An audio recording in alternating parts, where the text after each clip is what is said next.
ভোরের আলো ফুটেছে। গ্রামের মসজিদ থেকে ফজরের আজান ভেসে আসছে। পাখির ডাক, হালকা কুয়াশা আর শিশির ভেজা ঘাস সব মিলিয়ে এক শান্ত সকাল। রহিম ঘুম থেকে উঠে জানালার বাইরে তাকালো। আজ তার মনটা একটু অন্যরকম লাগছে।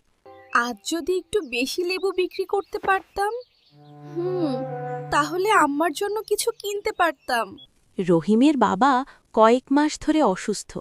সংসারের হাল ধরতে হয়েছে ছোট্ট রহিমকেই। রহিম তাদের ছোট উঠানে গেল। উঠানের কোণে একটা পুরনো লেবুর গাছ। গাছটা আজ যেন একটু বেশি উজ্জ্বল দেখাচ্ছে। সে অবাক হয়ে দেখল একটা লেবু অদ্ভুতভাবে ঝলমল করছে। এটা কি? লেবুটা এমন চকচক করছে কেন? সে সাবধানে লেবুটি ছিঁড়ে হাতে নিল। লেবুটি স্বাভাবিকের চেয়ে একটু ভারী।